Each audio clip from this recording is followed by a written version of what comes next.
So guys, grabe, sunod-sunod na aksidente yung nangyayari involving yung mga drivers, 'no?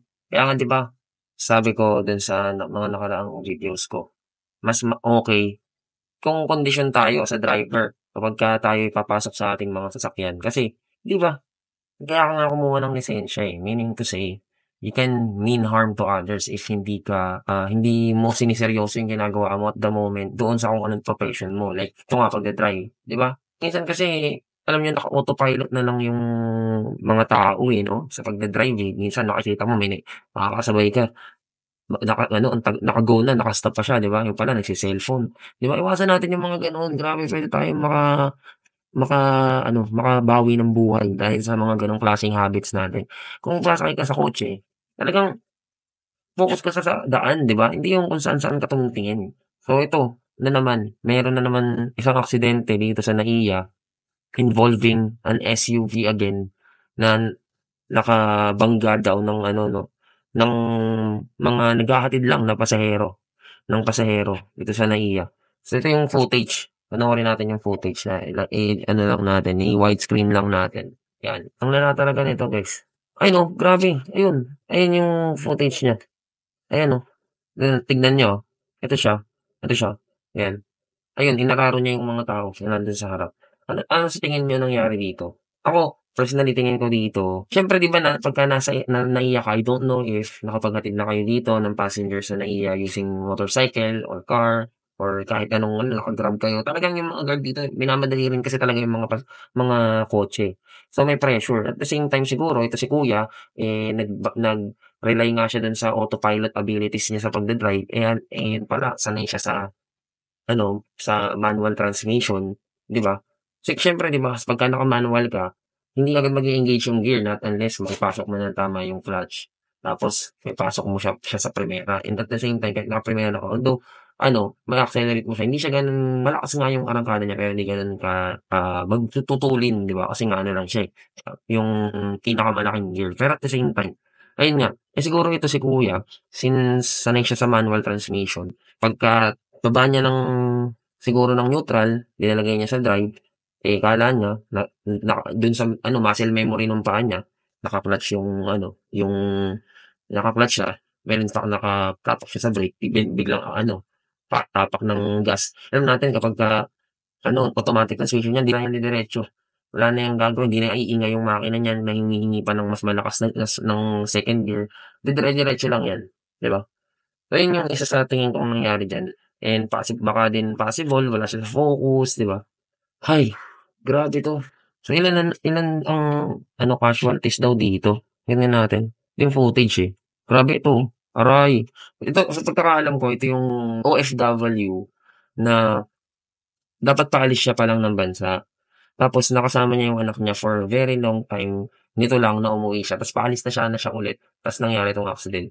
So, sa pagkakaalam ko hindi na nga daw tumuloy yung yung tatay and dun sa mga interview talagang makikita mo sa kanya, eh. Siyempre 'di ba ang sakit-sakit nun, 'di ba? Yung mga anak natin siyempre ano 'yan, sila yung kumbaga ano natin 'yan, eh, purest na treasure natin 'yan, eh, 'di ba? Grabe. Ta's sa kapabayaan lang ng mga ganitong klaseng driver, may perwisyo sila, mawawala sila, grabe. Kung sana pa rin talaga meron yung anong tawag dun, comment niyo nga yung sa mind test, yung gano'n sa mga driver, yung kahit yung renewal lang 'di ba? Para nakikita pa rin natin kung capable pa rin siya mentally, 'di ba, hindi lang physically sa pagda-drive yung mga driver. Kasi parang napakadali lang talaga na rin kumuha ng lisensya. Ayun sa totoo lang dito, pera-pera na lang. Ayun lang masasabi ko. Sobrang daling kumuha na ng lisensya, parang hindi na nafi-filter out ng husto 'no? Pansin niyo ba? Ang dami ko nakakasabay mga kamote na mga driver, may it be motor or tricycle, 'yan mga tricycle, saklap, 'di ba? So, kayo panatilihin niyo talaga na lagi kayong kondisyon kapag tatapak kayo sa inyong mga vehicles 'no, grabe. So, meron akong nabasa, talagang ito, sabi niya dalawa ang paa ng tao, yung kaliwa nakahabang sa brake, yung right nakahabang sa gas. Pero yung iba isang paa lang ginagamit palipat-lipat kaya may chance na magkamali talaga ang hatak, 'di ba? Sa tingin niyo tama ba 'to? Tama ba, 'di ba? So ito yung ano ko diyan, ito yung explanation ko diyan kaya isang paa lang yung standard na ginagamit kapagka nagda-drive ka. So paano ito na lang tatanungin ko 'to si kuya, paano na lang kapagka ang gamit mo ay manual transmission? Sabi mo 'di ba dalawa ang paa ng tao, 'di ba? So dapat tatlo na yung paa ng tao, isa sa clutch, isa sa brake, tapos isa sa gas, 'di ba? Common sense, eh, sabing utak, eh. Kaya ka nga ano, eh, kaya nga laging and isa pa, ang tendency ng halimbawa let's say ito yung dalawang pedal. Ito yung paa mo sa isa, ta's ito yung isang paa mo dun sa isang pedal, 'di ba? Kapagka nakaabang yung paa mo sa dalawang pedal, kapagka nagulat ka may tendency matapakan mo both, eh. So, another thing is it can damage and it can affect yung longevity ng makina mo, car mo. Kasi siyempre minsan nasasarapan tayo sa pagda-drive hindi natin alam, eh, yun pala natatapakan natin ng konti yung brake habang tayo ay naka-drive.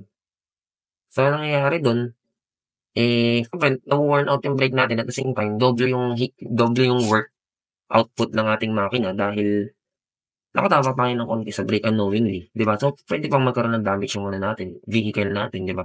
So, itong ano kasi kinall out ko 'to kasi misleading 'to.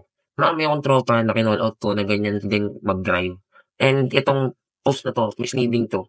Baka magkalat na naman 'to sa ano, bantayan niyo 'yan kung sino man 'yang tao na 'yan. Huwag niyo ng pag-driving o kaya turuan niyo ng tamang pagda-drive. So, yun nga, 'di ba? Puwede kayong ano, eh, 'di ba bakit fixer pa more, fixer pa more. Ano masasabi ko? Hay! Panoorin natin yung ano, yung comment, yung reaction nung tatay 'no. Ito kasi yung pinaka nag-viral doon sa nangyaring incident, yung dad nung nasawi. Ito siya, sabi niya, Nag-ipapasa para po sa kanilang dalawa. Tapos ganun po ang mangyayari. Sana po itulungan niyo ako na managot yung titingnan natin widescreen lang natin, nagpapagaling ngayon sa ospital. Ito naman ang yung sinabi asawa niya. niya nagpapagaling pa sa ospital. Grabe kung nangyari sa kanya 'no. Hindi rin talaga hindi madaling maging OFW 'no. Tapos ganyan pa yung dadatnan mo, ganyan pa yung mangyayari sa'yo pag-uwi mo, 'di ba? kaya po ako nag-ipapasa para po sa kanilang dalawa. Tapos ganun po ang mangyayari. Sana po itulungan niyo ako na managot yung bumangga sa anak ko. Ano po tulungan niyo ako na managot yung bumangga sa anak ko, sabi niya. Pero he's pertaining to yung NAIA, yung sa NAIA siguro, authorities or yung driver or yung government, 'di ba? Sana sana nga naman matulungan si kuya and I'm sure, yung mga authorities are doing their job na mag-reach out dito kay kuya na sana lang, 'di ba, sana. So yun, medyo sumaglit lang tayo ng konting ano 'no, konting pag-record ng video dahil gusto ko lang talaga mag-voice out dito sa nangyaring 'to. Ayun. So again, guys, this is Mr. E. Sana don't forget to like, subscribe dito sa channel natin. I hope makagawa pa ako ng ibang mga content na ano. So again guys, this is Mr. E. Ayun, hopefully magkaroon ako ng ibang mga review kasi nitong mga recently, yung mga nare-review ko yung mga ganitong klaseng ano, namatay 'no. Eh, gusto ko rin talagang ano, eh, magkaroon ng ibang pag-uusapan natin kasi gusto ko talagang mag-comment sa mga nangyayaring ganito sa mga kapabayaan nung mga tao na 'yan 'no. Kasi hindi mo rin siyempre maiwasang magsalita kapagka gusto mong mag-voice out, 'di ba? Eh, gusto ko lang mag-voice out sa inyo, eh. So yun guys, hanggang sa muli, ingat tayong lahat mga kapatid.